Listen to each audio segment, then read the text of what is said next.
მოგესალმებით, ჩვენ ვართ კვლავ ერთად პირდაპირ ეთერში, გადაცემაში ქრისტიანობა დღეს და ვეცდებით, რომ ჩვენთვის საინტერესო საკითხებზე ვისაუბროთ და რა თქმა უნდა, ყველა საინტერესო საკითხი ეხება ჩვენი ცხოვრების აზრის მიზანს, განკაცებულ ღმერთს იესო ქრისტეს და ასევე იმას, თუ რა უნდა გავაკეთოთ იმისათვის ჩვენ დღეს, რომ მასთან ანუ უფალთან ერთობაში ვიყოთ. სანამ თქვათ გარკვეულ თემას შევეხებოდე, როგორც წესი ჩვენ ტრადიციულად ესე ვიწყებთ გარკვეული თემით, რამდენადაც შემდგომში მე ამის საშუალება გვეძლება ზარებიდან გამომდინარე. მე მინდა ერთ კითხვაზე უპასუხო, რომელიც შემოვიდა პირდაპირ ეთერში. 60-ში კითხვა ესე ჟღერდა სტუდიაში შემოვიდა უბრალოდ ეს კითხვა 60-ში იქნება თუ არა ქორწილი. ხო, ზოგი მოძღვარი ამბობს რომ არ იქნება. აქ რა თქმა უნდა მოკლე პასუხი არის ესეთი რომ თავად უფალი ამბობს, ანუ არა მოძღვარი რომელიმე, არამედ დიდი მოძღვარი ამბობს რომ 60-ში არც ქორწინება იქნება და არც განქორწინება, არამედ ადამიანები იქნებიან როგორც ანგელოზნი. რა თქმა უნდა, ეს მოკლე პასუხია, რომელიც ცალსახად პასუხს რომ 60-ში ქორწინება არ იქნება, იმიტომ რომ უფალი სიტყვებია ეს და უფლის სიტყვების რევიზიას ვერ დავიწყებთ.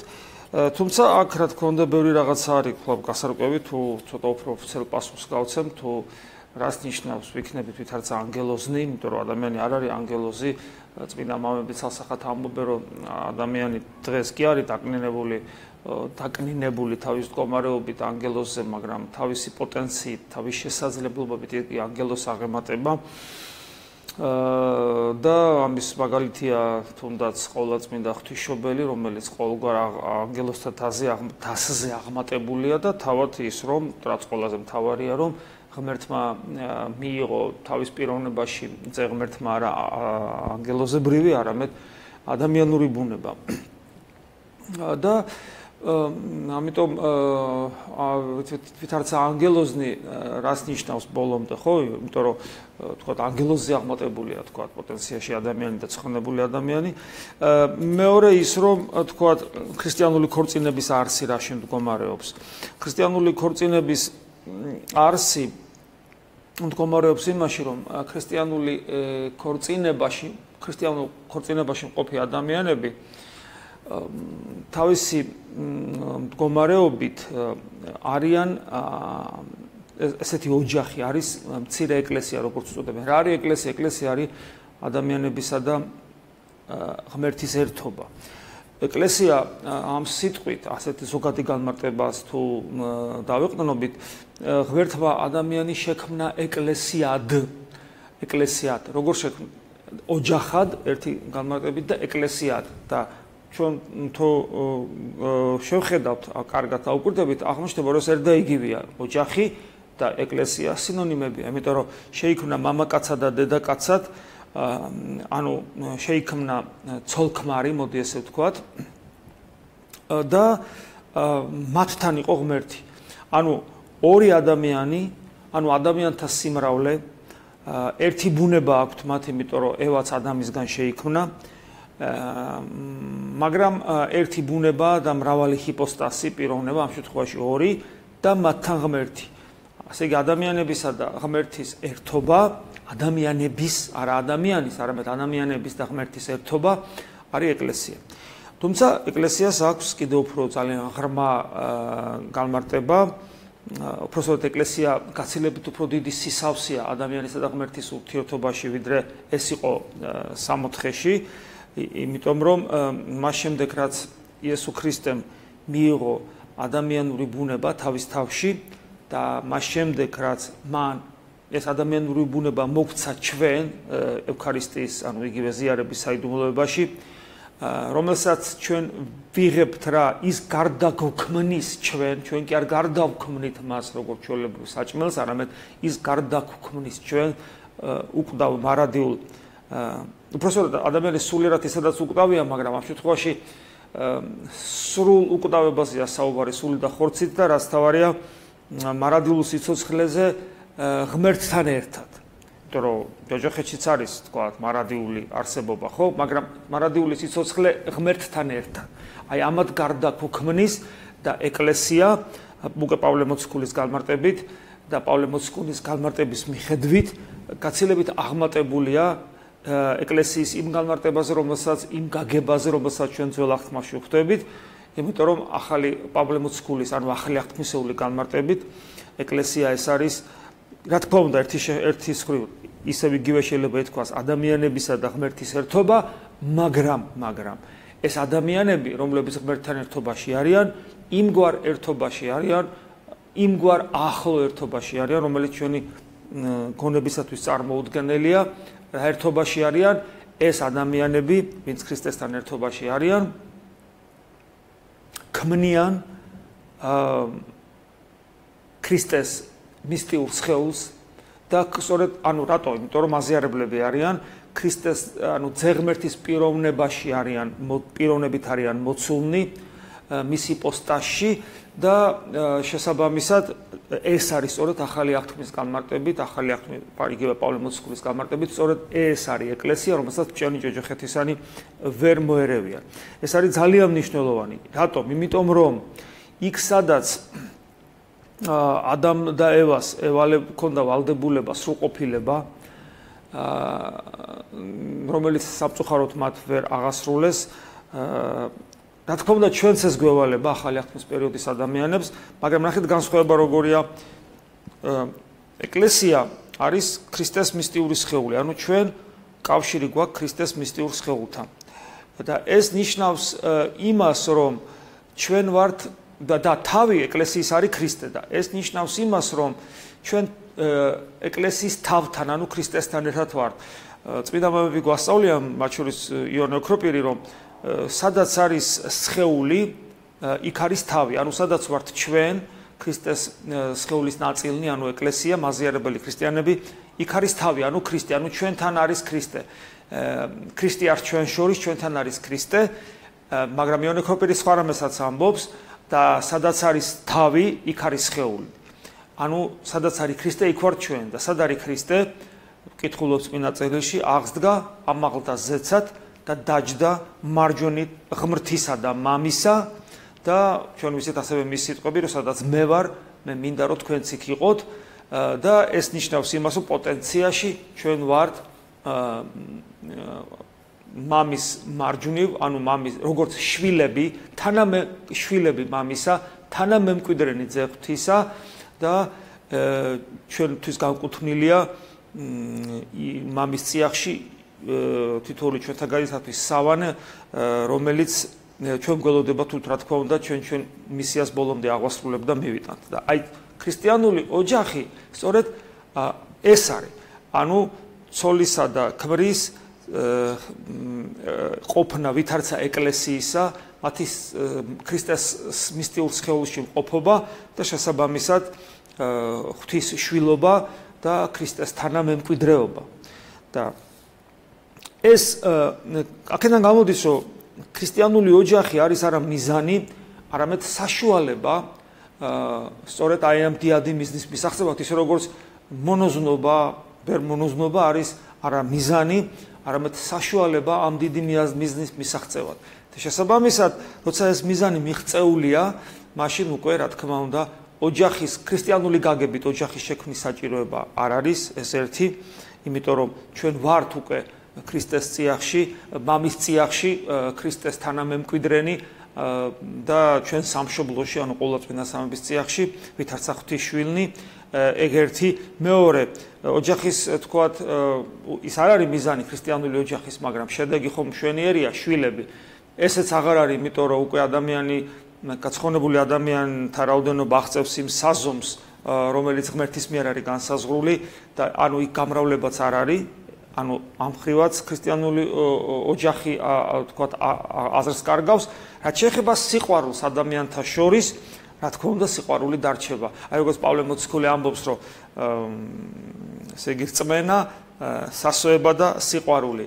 და მარადისობაში რწმენა და სასოება გადაივლის და სიყვარული დარჩება. აქაც ესია მრავალი საშუალებები, რომელიც ჩვენთვის მოცემულია, მათ შორის ქრისტიანული ოჯახი გადაივლის, მაგრამ ის რაც არის მთავარი ამ საშუალებებში, ანუ ბერმონოზნობაში, ანუ იგივე ერის ცხოვრებაში მთავარი რა არის? იქაც და იქაც სიყვარულია, სიყვარული დარჩება, რა თქმა უნდა, მეუღლეებს შორის სიყვარულის დარჩება, თუ ცხონდებიან ორივენი და ასე შემდეგ.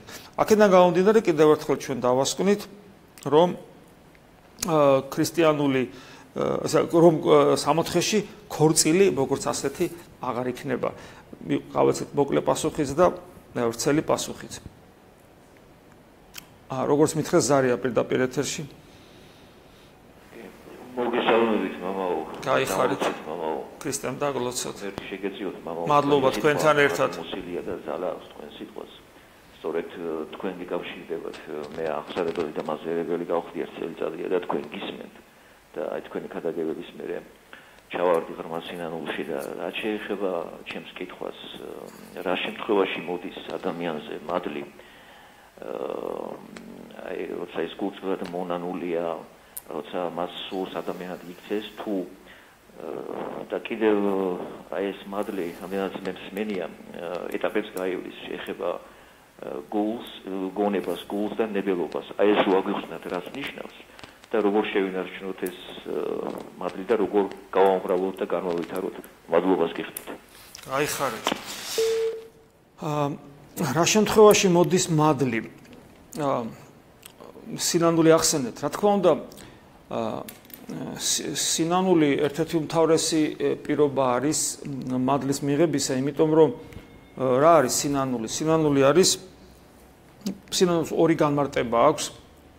პირველი მთავარი ეს არის მეტანოია, ანუ ადამიანის გონების ცვლილება, როცა ადამიანი მთლიანად დიამეტრალურად იცვლის სოფხედველობას, 180 გრადუსით შემოტრიალდება და თვალი აეხილება და ამ სამყაროს მიმართ ერთგვარად ზურგით დადგება და ღვთისაკენ პირისპირ, ეს ერთი მეტანოია, რომელიც ერთხელ ხდება პრინციპში ადამიანის ცხოვრებაში და მიდის და შემდგომი სინანულის მეორე გაგება აი ამ დიდი სინანულის, ანუ მეტანოიას, ბერძნული ტერმინია, ანუ იგივე გონების ცვლილება, რასაც ქვია, მისი მუდმივი განახლების პროცესი, რომელსაც შეიძლება უწოდოთ კათარზისი, განწმენდის პროცესი. სწორედ ქრისტიანული ცხოვრების პირველი ეტაპი სწორედ განწმენდის პროცესია, რომელსაც ჩვენ ყველანი გავდივართ და ეს პროცესი არის ძალიან საინტერესო. მას შემოქმედებით პერიოდს უწოდებენ მამები, შემოქმედებითი პერიოდია ჩვენი ცხოვრებისა, ძალიან შემოქმედებითობა სულ ახლავს ღვთისაკენ ზრდას, მაგრამ ეს განსაკუთრებულად მნიშვნელოვანი პერიოდია, სწორედ იმიტომ რომ ამ პერიოდში ხდება ადამიანის ფორმირება როგორც ქრისტიანისა და რა თქმა უნდა სინანულის ამ ორივე სახის გარეშე მადლის მიღება შეუძლებელია, იმიტომ რომ უფალი ამბობს რომ მოვედი არა წოდებათ მართალთა, ანუ დაძახებათ არა მართალთა, არამედ ცოდვილთა სინანულად და თუ ადამიანს არ აქვს ეს მეტამორფოზის, ანუ ეს მუდმივი კათარზისის პროცესი, ხო მეტამორფოზის პროცესია, თუ ეს პროცესი არ არის, ეს ნიშნავს, რომ ადამიანი თვითკმაყოფილია. თვითკმაყოფილი ადამიანი როგორ რა შემთხვევაში შეიძლება იყოს, რომ თავის სიმართლით კმაყოფილია, თulis რომ მართალია და თუ მართალია, მაშინ უფალი გეუბნება, რომ არ მოვედი მე შენს დასაძახებლად, არამედ ცოდვილთა სინანულად. ანუ ადამიანი მხოლოდ იმ შემთხვევაში განიცდის მეტამორფოზას, ანუ სინანულს, თუ ის ხედავს, რომ ღმერთთან ყოფნისათვის უვარგისია, უუნაროა ღმერთთან ყოფნისა და ეს აღზრავს მას სინანულისაკენ. რა თქმა უნდა, აქედან გამომდინარე, მადლის მისაღებად ეს აუცილებელია. თან ერთი რამ კიდე რომ მადლი ხომ არ არის რაღაც უპირობო უგუნური რაღაც ძალა, ენერგია, როგორც მაგალითად გრავიტაცია, ელექტრომაგნიტური ველი და ასე შემდეგ. ეს არის ცოცხალი ღმერთი თავის ენერგიებში. ანუ მადლი მოვიდა და მადლი წავიდა, ნიშნავს ღმერთი მოვიდა და ღმერთი წავიდა, გესმით? და რადგან ღმერთი არის აბსოლუტურად თავისუფალი, პიროვნული, სამპიროვნება არსება, აბსოლუტურად თავისუფალი. ამიტომ შეუძლებელია მასზე რაიმე სახის ძალადობა. აბსოლუტურად გამორიცხულია. მეცას გეტყვით, თუ მასზე ნებისმიერი სახის ძალადობა, თქვათ, ჩვენ ცოდვად გვეთვლება, ჩვენ რო რაღაც ჩვენი ვალდებულება თუ ავკიდოთ ასე ღმერთს, აი მაგალითად სახარებაში როცა არის ადგილი, რომ უფალი დგას ტაძრის მაღალ კონგურზე და ეშმაკი ეუბნება, რომ გადავარდი, გადახტი და შეხვარ ძეხვთვისახარ და ანგელოზები ხო ესე ნარნარად ჩაგიყვანენ და ესე იგი თან ეს ამას რეუნება мотивация რა აქვს, რას ფიქრობს ეშმაკი, რომ რატო ფიქრობს, რომ აცტუნებს, იმიტომ რომ ესე იგი ამას ხალხი რო დაინახავს, რომ იესო ქრისტე დაფრინავს, ხო, დაფრინავს. ესე იგი მას უკვე ხალხი გაყვებოდა. შესაბამისად მის სიტყვას სხვანაირად მოусმენენ. ასე ფიქრობს ეშმაკი. ეშმაკი ესე აზროვნებს. მათ შორის გახსოვთ ის ფარისევლები, პიდი აბა სასწაული მოგვიხდინეთ ცეცხლი, გადმოგვიყვანეთ ასე შემდეგ. ანუ ამას აი ამ ფიზიკურ ძალმოსილებას თაყვანს ცემს, ეიოლება ადამიანს თაყვანის წეს ფიზიკურ ძალმოსილებას და შესაბამისად ქრისტე საგან აი ამას ითხოვენ და ქრისტე ამას არაკეთებს. არაკეთებს და мотивация სწორედ ეს არის, რომ არ უნდა გამოსცადო ღმერთი, არ უნდა მოინდომო, რომ ღმერთი შენ ჭკუაზე ატარო, ღმერთი დაიმორჩილო. ღვთისაგან მოცემული კანონი, რომელიც შენ სასხოვნებლად მოგცა, ამ კანონით ღმერთი დააბადა შენ ჭკუაზე, შენ როგორც ფიქრობ, ესე აფიქრებინო ღმერთს, ხო? ღმერთი არის თავისუფალი და იქს რასაც უნდა და როგორც უნდა და თავისი ყოვლის შემძლეობით, თავისი სიბრძნით და თავისი უსასრულო სიყვარულით. აქედან გამომდინარე, ღმერთს ვერ აიძულებ, ეხლა მე ვნანობ და აბა ეხლა მოდი ჩემთან. იმიტომ რომ კიდევ ვიმეორებ, ის არის აბსოლუტურად თავისუფალი. შესაბამისად, ჩვენ გარკვეული ცხოვრების წესი უნდა გქონდეს მადლის მოხვეჭისათვის და მისი შენარჩუნებისათვის.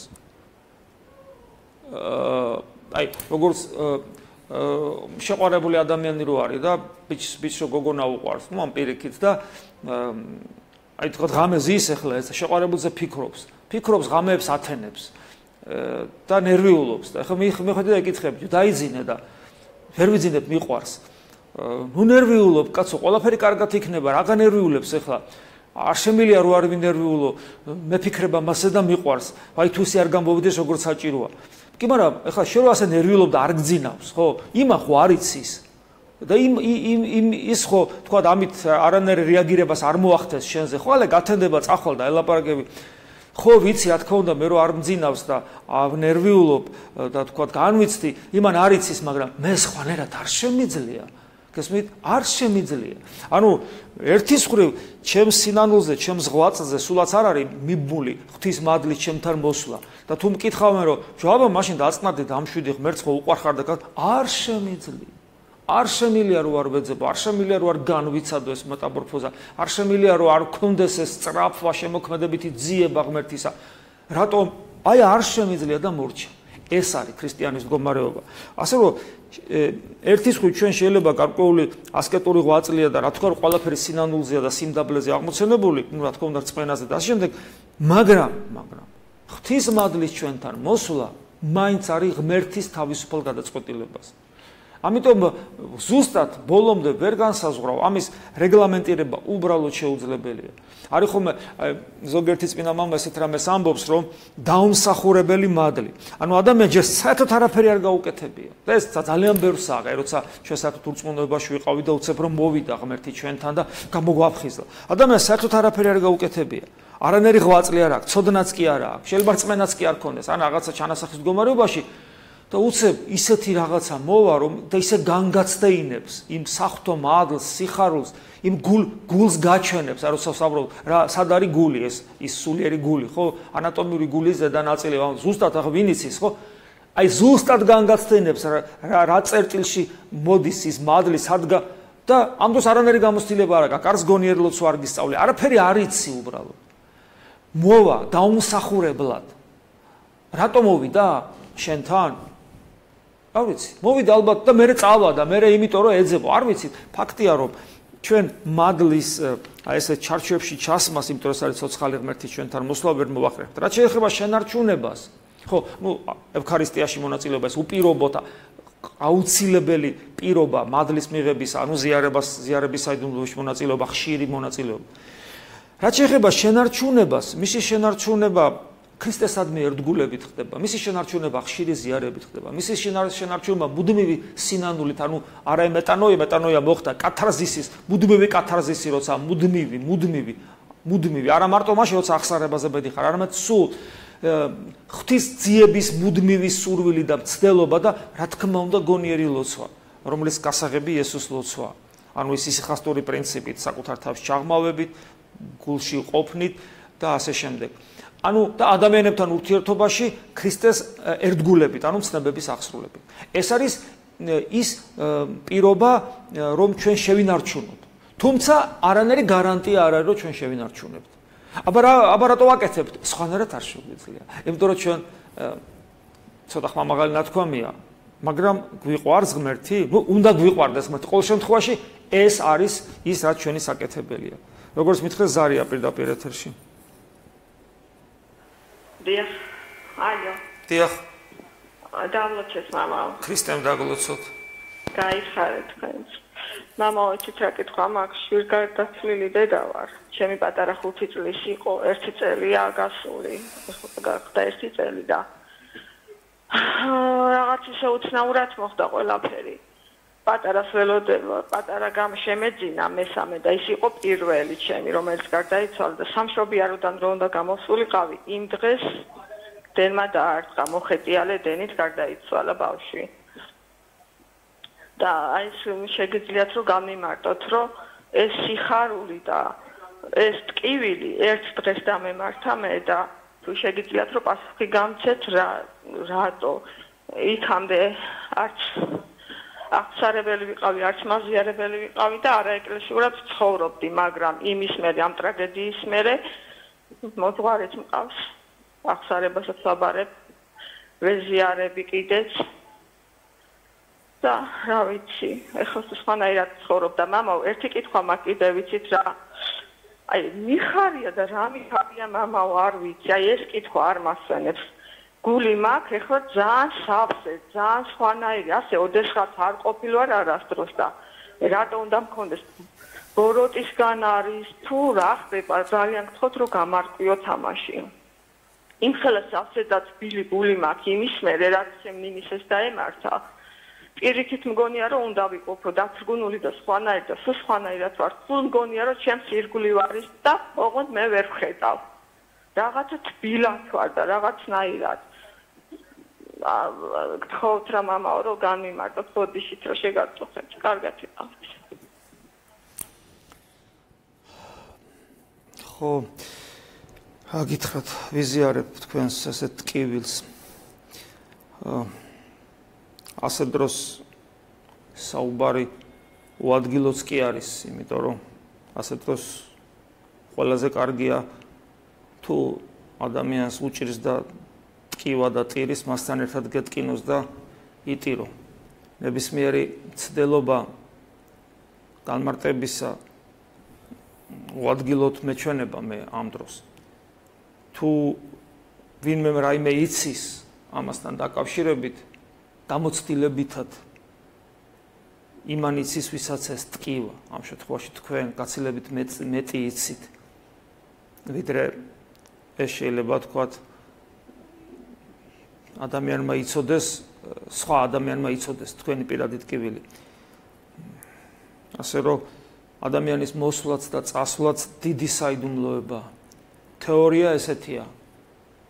ღმერთს მოყავს და ღმერთს მიყავს. რატომ მოყავს ამ დროს და რატომ მიყავს იმ დროს, ჩვენ ამის გაგების უნარი არ გვაქვს. რატო განიცადეთ თქვენ ესეთი ტკივილი, რატო გაქვთ ესეთი ჯვარი? ასევე პასუხგაუცემელია ერთის ხრივ, მაგრამ ნახეთ, პასუხს თქვენ თვითონვე იძლევით. თქვენ მართალი იობივით ღმერთი დაინახეთ ტრაგედიის მერე. და თქვენ ამ საქმეში ღმერთი გეხმარებათ და თქვენი შვილი, რომელიც თქვენს წინამორბედად შევიდა სეციური მამის წიაღში და გზა გაგიკვალათ. გზა გაგიკვალათ და თქვენ სულით უკვე ღმერთთან ხართ და გარკვეული დროის მერე თლიანად წახვალთ, როგორც თითოეული ჩვენთაგანი და აქედან გამომდინარე პასუხიც ეს არის, რომ თქვენ ღმერთი დაინახეთ და ის სიხარული, რომელიც თქვენ გაქვთ. ეს არ არის ერთი შემთხვევა, ძალიან ბევრ შემთხვევაში, როცა ასეთი ტრაგედია ამ სიხარულს ატარებენ. გაცოცხლებული რწმენით სავსე გულებში, ასე დროს დედები და ეს სიხარული ნიშანია სწორედ იმისა, რომ თქვენ ღმერთი დაინახეთ, თქვენმა გულმა ღმერთი დაინახა. ამაში თქვენი პატარა დაგეხმარათ, რომელიც წავიდა. ადამიანი რაც უფრო მეტად დაინახავს ამ სოფლის ამაოებას, ღმერთის გარეშე, რომ ყველაფერი უაზრობა ამას რაც უფრო მალე დაინახავს და რაც უფრო ძლიერად დაინახავს და რაც უფრო მთელი არსებით შეუდგება ქრისტეს, უფრო ბედნიერი ხდება. მიუხედავად იმისა, თუ რა ტკივილები შეიძლება ქონდეს მას ამ სოფელში და თქვენი საყვარელი შვილი, რომელიც წავიდა, ამაში დაგეხმარათ. დაგეხმარათ და ფაქტის სახეზია, იმიტომ რომ ღმერთი რომ არ იყოს, ადამიანი რო უკვდავი არ იყოს, თქვენი შვილი უფროსი ცოცხალი რომ არ იყოს, მაშინ თქვენ ეს სიხარული არ გექნებათ. აბსოლუტურად ადამიანი რო ცხოველი იყოს, ეგრეთ სიხარული როგორ ექნება, ხო? ამ სიხარულის მიზეზი არის ის, რომ არის ღმერთი და ის, რომ თქვენ უკვდავი ხართ და რომ თქვენი შვილი წასული ცოცხალია. ხოლო ასე შეიძლება აიხსნას ის, რომ თქვენ სიხარული გაქვთ. იმიტომ რომ ეს სიხარული არა ამ ქვეყნიურია, ამ ქვეყნიურად თქვენ გტკივათ. და ის სიხარული იმ ქვეყნიურია, სადაც ჩვენ ყველანი წავალთ, რომელიც ჩვენი სამშობლო. ღმერთმა გაგაძლიეროთ. ზარია პირდაპირ ეთერში. დავნოსეთ მამა. ქრისტემ დავნოს. თეოდორე. ერთი შეკითხვა მაქვს თუ შეიძლება.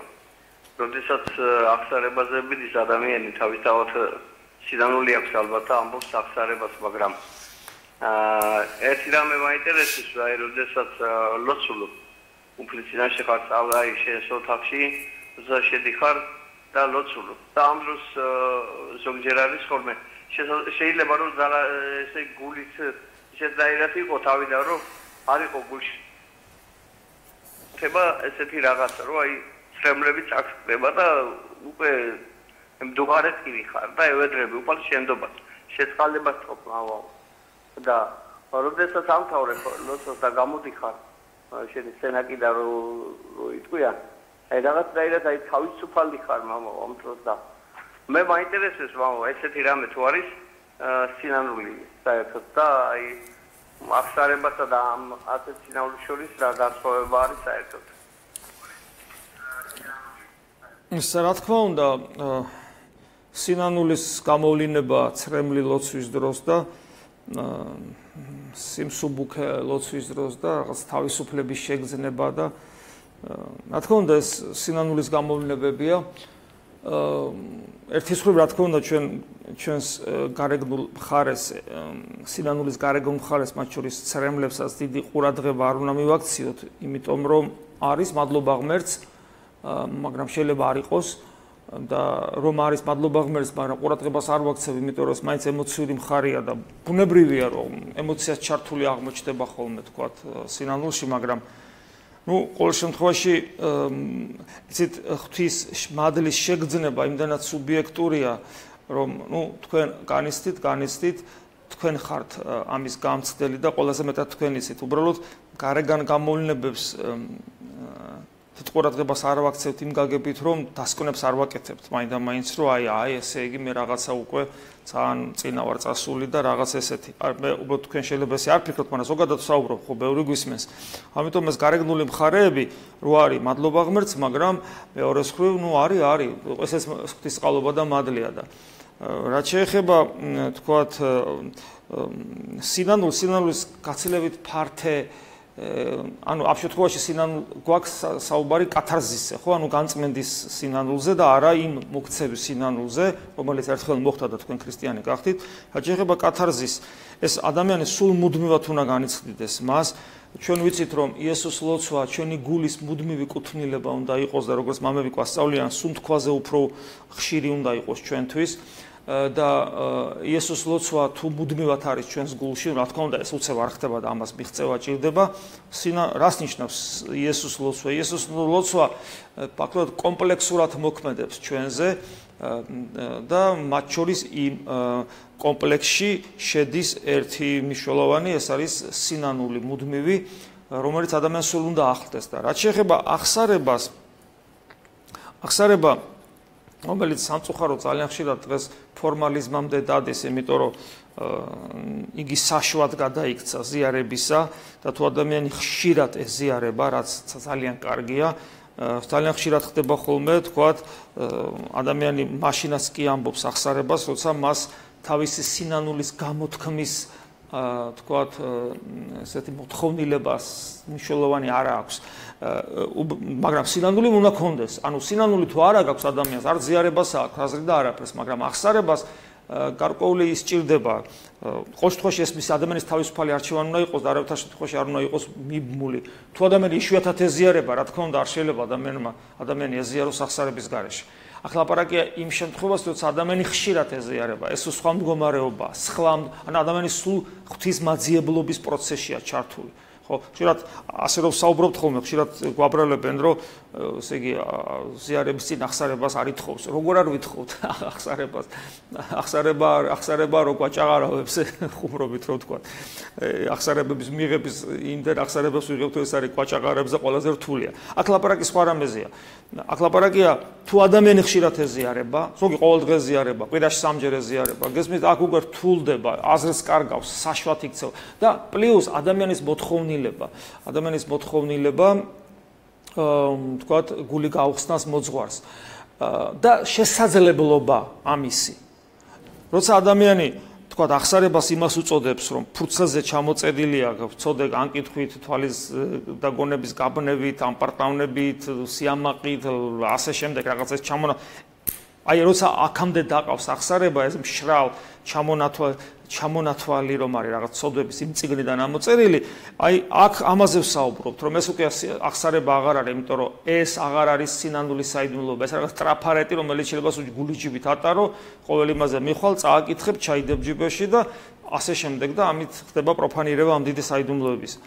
ხოლო რაც შეეხება აღსარებას მართლაც, აღსარების დროს შენ ამოგაკ გულიდან ის ტკივილი, რომელსაც შენ ამ წუთში განიცდი, ან ბოლო პერიოდში, რომელიც ყველაზე მეტად შემაწუხებელია შენ ცხოვრებაში ბოლო პერიოდში და თქვათ, შეიძლება ეს რომელიმე კონკრეტული ვნების გამოხატულება იყოს და გულის სიტყვისა და ეს არ ნიშნავს, რომ თქვათ, შენ თუ თქვათ, ესე იგი სიამეთ მოყარეობის ვნებიდან გამომდინარე, თქვათ, რაღაც პრობლემებმა შეგაწუხა და ამას ამბობ აღსარებაში, ეს არ ნიშნავს, რომ შენ სიამაყე არ გაწუხებს, მაგრამ შეიძლება ეს არ თქვა ამ წუთში. იმიტომ რომ არ თქვა, რომ სიამაყე თქვა და ასე შემდეგ არა გაქვს თუ რა, ყველაფერი გვაქვს, ადამიანს ყოველთვის ყველაფერი აქვს. უბრალოდ ამ მომენტში რაც შემაწუხებელია და გინდა რომ თქვა მოძღვრის წინაშე თქვა, რომ მოძღვარი დაგეხმაროს, ხო? აი ამას ამბობ ამ შემთხვევაში. შენ რო თქვა რომელიღაც ექიმთან მიდიხარ თვალის ექიმთან, ეს არ ნიშნავს, რომ თქვა გული 100%-იანი ჯანმრთელი გაქვს, მაგრამ შენ ამ მომენტში თვალზე საუბრობ და დღეს ამ წუთში თვალი გაწუხებს, თორე გულიც გაწუხებს, ისიც 100%-იანი ასეთი ორგანო არ არის, ხო სწორია? აი ესეა. ამიტომ მოძღვართან მისვლა არის აუცილებელი, იმიტომ რომ მოძღვარი თავისი გამოცდილებით პირადად ჯერ თუ სულ გამოუცდელია და სულ არაფერი არ იცის, რაღაც მოძღვრობს მაშინ. და თუ ანუ მოძღვრობა რას ნიშნავს მოძღვრობს? ანუ გეხმარება რომ ღვთისაკენ სწორად იარო. რაღაც გამოცდილება უნდა კონდეს, მინიმალური, ერთი ნახევარი ნაბიჯით მაინც მეტი უნდა იცოდეს, ხო? თეორიულადაც და რასთავარია პრაქტიკულად, იმიტომ რომ მარტო თეორია არაფერს არ ნიშნავს. და ეს ერთი, მეორე, სადაც 2 და 3 ჩემი სახელით შეიკრიბება, მე იქ ვარო. ანუ როცა თქვენ ერთად ქრისტეს სახელით იკრიბებით და შენ ტკივილზე საუბრები, ხო? რა თქმა უნდა, უკვე უფალი თქვენთან არის. და ფაქტურად ეს არის. და მესამე, რა თქმა უნდა, როცა შენ გულს ხსნი და ამბობ, რომ აი მე ეს ვარ, ამით შენ პატივმოყვარეობას გადაქელავ და ესეც დიდი პლუსია, ამას ძალიან გეხმარება. ნუ გარდა ამისა, თქვა, რაღაც აკვიატებული ცოდვა რო გაქვს, თქვა, ერთხელ ჩავარდები ამ ცოდვაში, მეორედ, მესამედ, ერთხელ უთხარი მოძღვარს, მეორედ, მესამედ, მეოთხე ჯერზე, როცა უკვე შენ შეიძლება კიდე, თქვა, ჩავარდი ამ ცოდვაში და ცოდვა გეკაჩება, უცებ გახსენდება, სირცხვილია რა, მე რამდენად უნდა უთხრა მოძღვარს ერთ და იგივე და აი სიცხვილის გზნობაც, ხო? ნუ ღმერთს ვერ ხედავ, მაგრამ ხილულ მოძღვარს ხედავ. ეს სიცხვილის გზნობაც გეხმარება, ფსიქოლოგიურად გეხმარება, რომ აღარ ჩაიდინო, ხო? ადამიანური სიცხვილის მოქმედებს აქ და უამრავი თავისი პლუსი აქვს ახსარებას და ამიტომ ის აუცილებელია, რა თქმა უნდა, ეკლესიაში. ნუ გარდა იმისა, რომ კიდე ხო ერთი რას გამომჩა, სამღვდელო დას მინიჭებული აქვს საღვთო ძალაუფლების ნაწილი შეყრისა და გახსნისა, რომელიც ასევე ძალიან მნიშვნელოვანია მადლის მიღების თვალსაზრისით და სინანულში გამტკიცების თვალსაზრისით. ზარია პირდაპირ ეთერში. მამა თეოდორე. დიახ. დაგლოცეთ. ქრისტე შეგვეწიოს. და ესი შეკითხვა მაქვს, ძალიან ხშირად იმ მომხდენებელ ფოტოზე ლაბორატორიუმში ხომ ძალიან თავისუფლად იმ დღეს იყო საბაბიას წარმოგედა შეტაექნებოდა ერთ-ერთი ხმამაღლა თქვით არის მის ლაბორატორი პოლიტიკოსი, მაგრამ იმან ესეთი რაღაცა მოიშველი არგუმენტად, რომ აი ეს რუსობასთან დაკავშირებით იყო ლაბორატორი და სიძასთან და მაცხოვარმა მიუტევა და მარია მაგდალენელი მოიყვანეს მაგალითად და მას არგუმენტად ხო ესე იმანო მიუტევაო და მიუტევა, მაგრამ ამავე დროს ის იმას არ უთქვია, რომ მუშობა გააგრძელა შენშემო და აი ამაზე იქნებ მომოქმედებს თუ მოგწევს ფორმატი გადაცემის იქნებ კიდევ გამბართო. მადლობა წინასწარ გასმული შეგუჩქვისათვის. ძალიან ცუდად ისმოდა თქვენი ხმა, ჩემი სათხოვარია, როცა დარეკავთ გამოკვეთილად ხმამაღლად თქვით ხოლმე, იმიტომ რომ კავშირი ყოველთვის ხარისხიანი არ არის. მე კითხვად კარგად ვერ გავიგე, ანუ კითხვა იყო ესეთი მომაკვდინებელ ცოდვაზე, მე თქვა რაიმე და მომაკვდინებელი ცოდვა, საერთოდ რა არის ცოდვა? ცოდვა საერთოდ ცოდვა ზოგადად არის რა მდგომარეობა, როცა ადამიანს აქვს ადამიანს შეზღუდული კი არა, ადამიანი უუნაროა ღმერთთან ერთობისა. აი უფალი რო ამბობს, რომ აკლემი უფრო ადვილად გაძორება ნემსის ხრელშიო, ხო? ასე იგი წარმოგიდგენთ, ჩვენ უფრო გვიჭირს სასუფეველში შესვლა, ვიდრე აკლემი ნემსის ხრელში უფრო იოლად გაძორება, ვიდრე ჩვენ შევალთ სასუფეველში. ადამიანისათვის შეუძლებელია, ქრისტე ამბობს, სასუფეველში ყოფობა, ანუ ღმერთთან ერთობა, შეუძლებლობაზე საუბრობს, მაგრამ იქვე ამბობს, რომ ეს არის ღმერთის მიერ შესაძლებელი. შესაბამისად, ადამიანის მდგომარეობა, დაცემულობა, ადამიანი რატომ ვერ ცხონდება ქრისტეს გარეშე?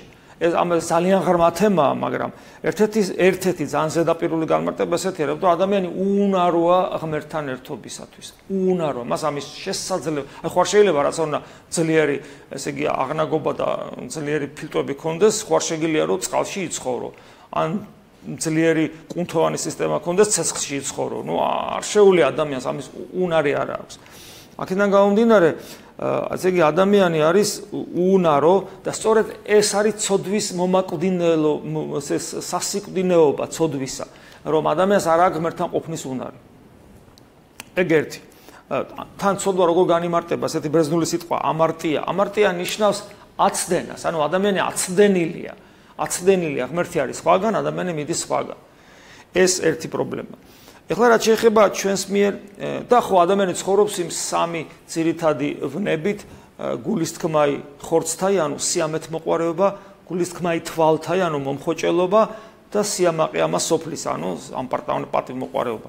და აი ამით არის ადამიანის შეპყრობილი და ეს ყველაფერი მას არ აძლევს იმის საშუალებას, რომ ღმერთთან იყოს. ანუ ადამიანის ცხოვრება თვითონ მომაკვდინებელი ცოდვაა. ეხლა რაც შეეხება გარეგან გამოვლინებებს ადამიანური ცოდვისა, რა თქმა უნდა, ცოდვათა გრადაცია არსებობს და არსებობს სასიკვდინე ცოდვა და არასასიკვდინე ცოდვა, როგორც იონი მოციქული ამბობს. და სასიკვდინე ცოდვები, ყველა ის ცოდვებია, რომელიც ჩვენში არსებულ აი ამ უუნარობას კიდევ უფრო ამტკიცებს და აძლიერებს. ხო? მათ შორის აი მაგალითად მრუშობა. მრუშობა ეს არის სიამეთმოყვარეობის ყველაზე ესეთი საზღარი გამოვლინება შეიძლება ასე ითქვას. სიამეთმოყვარეობის ყველაზე საზღარი გამოვლინება, როცა ადამიანი ცხოველად იქცევა. როცა ადამიანი მხოლოდ ფიზიოლოგიური სიამოვნებისათვის ცხოვრობს, მაგრამ არანაკლები საშინელება არის, ნარკომანია, მემთვრალეობა, ეს ყველაფერი სიამეთმოყვარეობის, ფუფუნებისადმი ზოგადად მიდრეკილება. მუშრობის ათასნაირი ფორმა არსებობს, მამათმავლობა, ეს ყველაფერი, ეს ყველაფერი არის ერთი მთლიანობა, რომელიც ადამიანს პირუტყვად აქცევს და ადამიანს იმ მომენტში, როდესაც ცოდვას ჩადის, ის არ განსხვავდება პირუტყვისაგან და როგორც წესი ეს მდგომარეობა არის ძალიან მძიმე. აქ ლაპარაკი არ არის ქორწინებაზე და შემდეგ, ეს სხვა ფენომენია საერთოდ, სხვა რამეა საერთოდ. ასევე სხვა მომაკვდინებელი ცოდვები არსებობს, ხო, იგივე რაც გულის თქმა, თვალთაი, მომხვეჭელობა, ხო? თავისთავად არც სიმდიდრე და არც თანამდებობა ცოდვა არ არის, მაგრამ როცა ადამიანი ცხოვრების საზრისად გაიხდის ამას და ყველს ეშმაკსო მიყიდის, სულს ოღონდ ეს ყველაფერი მას კონდეს და ასე შემდეგ. ხო და მასთან ამ ცოდვასთან დაპირისპირება ერთადერთი შეუძლებელი ადამიანი ვერ აჯობებს ამ ცოდვას, ერთადერთი ეს არის ის, რომ ადამიანმა გული გაუხსნას ღმერთს და ქრისტე ეძებოს. თუ ქრისტეს ეძებს ადამიანი, როგორც წესი ამარცხებს ამ ცოდვას. თუ ადამიანი ქრისტეს არ ეძებს, ადამიანი უუნაროა და უსუსურია ამ ცოდვებთან ბრძოლაში. ისე როგორც უუნაროა ადამიანი გამძვინვარებული ლომის წინაშე, უსუსურია. მე სხვანაირად ვერ გავიგე თქვენი კითხვა და რაც შემიძლია გიპასუხეთ. ზარია პირდაპირ ეთერში. ალო. დიახ. გამარჯობათ. გაიხარეთ. გამარჯობათ. ღმერთმა დაგლოცოთ და ლოცვილი ყოფილიყავით. მადლობა. მთელი ერის თქვენს ყოფილიყოთ და თქვენი ხადაგების ყოფილიყოთ. ერთი შეკითხვა მაქვს თქვენთან. მე ცხოვრებაში არ ყოლია ოზვარი და არა მიყვანია, რა ვიცი, ვერ მივედი იქომამდე, მაგრამ სინამდვილეში შემწოდებს, მე ნერვიულობ და განვისწი ყოველთვის და მთელი ცხოვრება ვფიქრობ ხოლმე, რომ ეს ცოდვები მაქვს, ეს და ნანობ რა, მაგრამ არ ვიცი, რა მოიწ ეს ცოდვები მეპატიება იმის გარეშე, რომ არ მივიდო იქომამდე თუ რა ვიცი რა აფათობი ვიცი, არ ვიცი და რატო ვერ მივიდივარ ის არ ვიცი და მეპატიება იმის გარეშე, რომ არ მივიდო და არ ვიყო მოძღვარი და ისედაც რომ ასე ვიყო. კარგით. და ბოდიში რა. არა, რას ლაპარაკობ. საინტერესო კითხვაა და მაგ კითხვაზე ესეთი პასუხი შემიძლია გაგცეთ, რომ თქვენ თუ გულწრფელად ნანობთ, რა თქმა უნდა გეპატიებათ. მაგრამ თქვენი მიზანი რა არის, რომ გეპატიოთ? თუ თქვენი მიზანია, რომ გეპატიოთ რაღაც ჩადენილი საქმეები, თუ თქვენ ნანობთ ღვთის წინაშე გულწრფელად, ღმერთო მაპატია, რომ ჩავიდინე ეს ცოდვა და არ მინდოდა, ხო? აი ამ გაგებით, ხო? თუ გინდათ რომ გეპატიოთ და ნანობთ, გეპატიებათ. მაგრამ თქვენი მიზანი რა არის?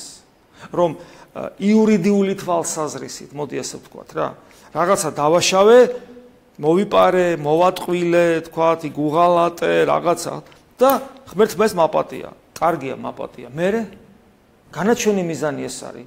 განა ქრისტე იმისათვის მოვიდა, რომ ჩვენ ჩადენილი ჩვენი უკეთური საქმეები გვაპატიოს? რა თუნდოდა ჩვენი უკეთური საქმეების პატიებას რაში ჭირდებოდა, რომ ძეღმერთი მოსულიყო ადამიანად და ესე იგი სისხლი დაეღვარა ჩვენი გამოხსნისათვის ჯვარზე მომკვდარიყო და რასი ჭირდებოდა ეკლესიის დაარსება, რასი ჭირდებოდა, რომ თავის სისხლი და ხორცი მოეცა საჭმელად, რაც არის ევქარისტია, რასი ჭირდებოდა, რომ თავის სხეულის ნაწილად გავეხადეთ, რასი ჭირდებოდა ეს და ყოფილიყო ჩვენი ქრისტეს სხეულის მიმღებთა, ანუ ქრისტეს სხეულის გამგრძელებელთა თავი. რაში ჭირდებოდა ეს? არაფერში არ ჭირდებოდა. თუ საკმარისი იყო, თუ ადამიანის მიზანი არის, რომ მას ჩადენილი უკეთური საქმეები მიეტეოს, მიეტევება ისედაც, რას უნდა ამას ღმერთი მოსიყვარულე მამაა და დამთავრდებოდა. აი გახსოვთ ერთი შემთხვევა, როდესაც ადამმა ჩაიდინა ცოდვა წმინდა წერილში. ადამ და ევა, ცოდვა ჩაიდინეს. როგორ ვფიქრობთ, ღმერთმა არ აპატია? აპატია. იმ წამსვე აპატია, საჩანს და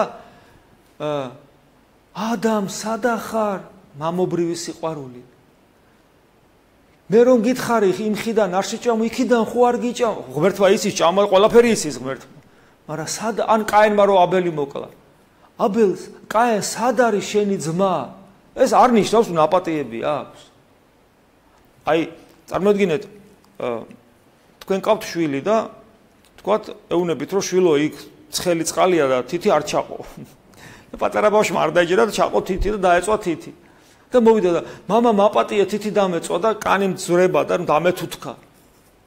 განა საკმარისია უთხრა, რომ შვილო მიპატიებია. საკმარისია? იმას ხო თითი ტკივა, რა უშველოთ ახლა იმას. ანუ ჩვენი მიზანი არ არის, რომ ღმერთმა ცოდები გვაპატიოს. და ღმერთი ამიტომ არ მოსულა ადამიანს. მეც ეს გეტყვით, თქვენ ესე იგი, ცოდვათა შემდობასაც მიიღებთ. კეთილი საქმეების გაკეთებაშიც დაგეხმარებათ ღმერთი. თუ თქვენ ეს გინდათ, რომ კეთილი ითხოვდეთ და მოგეცემა და დაგეხმარებათ კეთილი საქმეების კეთებაში. თქვენ შეიძლება ისე იმუშაოთ საკუთარ თავზე, რომ ესე იგი თქვენერი კეთილი თქვენ სამეზობლოში კი არა, მთელ საქართველოში არავინ არ იყოს. თქვენერი მონანული ადამიანი, რომელსაც სულ აწუხებს თავის ცოდვებიდან ნანობს და პატიება, არავინ არ იყოს. ქველმოქმედი არავინ არ იყოს თქვენნაირი. და ასე შემდეგ, ასე შემდეგ. მაგრამ ამისთვის მოვიდა ქრისტე ადამიანად. აი მაშია საქმე. და თუ ქრისტიანული მოძღვრებას კარგად ჩაუკვირდებით, აღმოჩნდება, რომ ეს არაფერს არ ნიშნავს. არაფერს არ ნიშნავს. ეს არის ყველაფერი შესაძლებლობები, რომ იმ თავრამდე მივიდა. ის თავარი რა არის? თავარი არის არა ის, რომ ჩვენ ცოდვებისაგან გამთავისუფლდეთ და ყველა ადამიანზე უფრო კარგები, ზნეობრივები და სუფთები გავხდეთ. თავარი სხვა რამეა. თავარი არის მამა ღმერთის შვილები გავხდეთ და ეს შეუძლებელი ხდება თუ ძე ღმერთის ძმები და დები არ გავხდებით. და ეს კიდე შეუძლებელი იქნება ძე ღმერთის ძმობა და დობა თუ სულიწმინდა ღმერთი ჩვენი მოძღვარი არ გახდება და არ გვასწავლის იმას, რაც ქრისტემ 2000 წლის წინ თქვა. და ეს ყველაფერი შეუძლებელი იქნება თუ ჩვენ ქრისტეს პიროვნება არ მოგვიცავს და ქრისტეს შემოსილები არ გახდებით, როგორც პავლე მოციქული ამბობს, რომელსაც მე ნათლისღების დროს ვგალობთ, რაოდენთა ქრისტეს მიერ ნათელგვიღებიეს, ქრისტეს შეგვიმოსიეს. და ქრისტეს შემოსილება, ანუ ქრისტეს პიროვნებამ რომ მოგვიცას, შეუძლებელი გახდება თუ ქრისტეს სისხლისა და ხორცის ნაწილი არ გავხდებით. შესაბამისად, ეს შეუძლებელი გახდება ეკლესიაში ევქარისტიული ანუ მადლიერების სახურებას ჩართვის გასაც წირვა აქვია. ევქარისტიული სახურების გარეშე, როცა ჩვენ ვიღებთ, ვეზიარებთ ქრისტეს ხორცსა და სისხლს. აი ამ ყველაფრის გარეშე ეს არის შეუძლებელი. რატომ ამაღლდა იესო ქრისტე როგორც ადამიანი, როგორც ღმერთი ყოველთვის მამასთან არის, მაგრამ როგორც ადამიანი რატო წერია ამაღლდაო და დაჯდაო, აღდგომის მერე დაჯდა მარჯვენით ღმრთისა და მამისაო. რატომ? იმიტომ ის არის ეკლესიის თავი და წეგანაც გითხარით, სადაც არის თავი, იქ არის სხეული.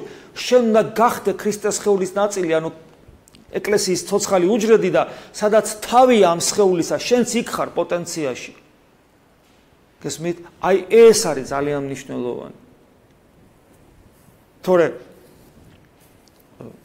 დანარჩენი სხვა ყველაფერი განკაცებას უარ ჭირდებოდა ამ დანარჩენს ყველაფერს და ისედაც გაპატიებდა. ამიტომ ჩვენ აქ უშვებთ შეცდომას, როცა ვფიქრობთ, რომ ჩვენ ვიხიბლებით საკუთარი კეთილი საქმებით, მათ შორის სინანულით ვფიქრობთ, რომ ამისთვის მოვიდა ძე ღმერთი ადამიანი. არა, სხვა რამისთვის მოვიდა, რომ შენ მამა ღმერთის მსგავსი გახდე, როგორც გრიგოლ ნოსელი ამბობს და მის შვილად იქცე, მის შვილად, ნამდვილ მადლით, მაგრამ ნამდვილ.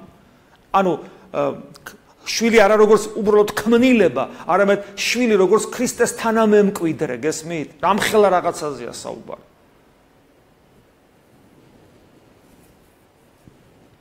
აი ეს არის პირდაპირ ეთერში. ეხლა ჩვენ რეკლამაზე გავდივართ და მე კვლავ მოგესალმებით, ჩვენ კვლავ პირდაპირ ეთერში ვართ გადაცემაში ქრისტიანობა დღეს და როგორც მითხრეს, ზარია უკვე შემოსული პირდაპირ ეთერში და დიახ, მამა თეოდორი, დამლოცეთ მამაო. ქრისტემ დაგლოცოთ. მამა თეოდორი, პრაქტიკული რჩევა თუ შეიძლება, როგორ შეიძლება ქრისტიანმა, როგორ უნდა დათხოვოს ქრისტიანმა გულისხმები და როგორ უნდა მოახდინოს საკუთარი ნების რეალიზაცია განმტკიცება, მამაო. საკუთარი ნებით როგორ? საკუთარი გულისხმების დათრგუნვა და საკუთარი ნების გაძლიერება. გაწილე პრაქტიკული რჩევები. გასაგებია. უფალი ამბობს, რომ თუ რამე ბოროტება ხდება სამყაროში, ყველაფერი ეს გამოდის გულიდან, იმიტომ რომ გული უნდა იყოს რა სიყვარულის ორგანო, სინამდვილეში დაცემული ბუნებიდან გამომდინარე, არის რა გაბატონებული მას ის სამივნება გულის თქმაი, ხორცთაი, ანუ სიამეთ მოყარეობა, გულის თქმაი, თვალთაი, ანუ მომხვეჭველობა, იგივე ვერცხლის მოყარეობა, ძალაუფლების მოხვეჭა და შემდეგ და ასევე სიამაყე ამასოფლის, ანუ პატიმოყარეობა, არის ეს ბუნებები გაბატონებული, გული იქცა ბოროტის დასაყრდენად ჩვენში და ფაქტობრივად ის მუდამ კვებავს ჩვენს არსებას სხვადასხვა უკეთური წარმოსახვებით, უკეთური სურვილებით და ჩვენი ნებელობა ფაქტობრივად მიმულია მასზე და ჩვენ თუ დავაკვირდებით ხოლმე რა გვინდა, აღმოვაჩენთ რომ თითქმის ყოველთვის ცუდი რაღაცა გვინდა. მაგრამ აქვს ადამიანს პიროვნული არჩევანის შესაძლებლობა, იგივე გნომური ნება, ესე ქვია საღვთისმოწყალო ტერმინია და გნომური ნება იძლევა საშუალებას შევეწინააღმდეგოთ ჩვენი დაცემული ბუნების ნებას. გნომური ნება, ანუ არჩევანის შესაძლებლობა, ჩვენ რო ვიყოთ წმინდანები, ჩვენში ეს არჩევანის შესაძლებლობა პრინციპში ადამიანს ეს ყოველთვის აქვს, ადამიანი ამის გარეშე არ არსებობს, იმიტომ რომ ჩვენი ბუნება ყოველთვის დიდ დიაპაზონში არსებობს და ბრძოლის გარეშე არასოდეს არ არის. ამიტომ ჩვენ ხო არა ვართ ღმერთნი, ჩვენი თავისუფლება უნდა რეალიზდეს სწორედ ჩვენი პიროვნული არჩევანით. და შესაბამისად, ესე იგი, ეს პიროვნული არჩევანი ადამიანს ყოველთვის ჰქონდა და ყოველთვის აქვს. ღმერთს არ აქვს პიროვნული არჩევანი, იმიტომ რომ რა უნდა ერჩიოს, ის სრულყოფილ სიკეთეშია, ხო ხდებით? ანუ პიროვნული არჩევანი არის არა ნიშანი თავისუფლებისა, არამედ ჩვენი დაცემულობისა. იმიტომ რომ როცა გაქვს არჩევანის აუცილებლობა, ესე იგი ეს ნიშნავს, რომ მიდრეკილი ხარ ცოდვისაკენ, თორე რაში გჭირდება და ჩვენი თავისუფლება უნდა რეალიზდეს სიკეთისკენ არჩევანში და ესე იგი ჩვენ უნდა ძალიან გავერთე ამ პიროვნულ არჩევანში და უცებ კითხვა ამომივარდა თავიდან. რაზე ვსაუბრობდით? როგორ? მითხარი გამიმეორე?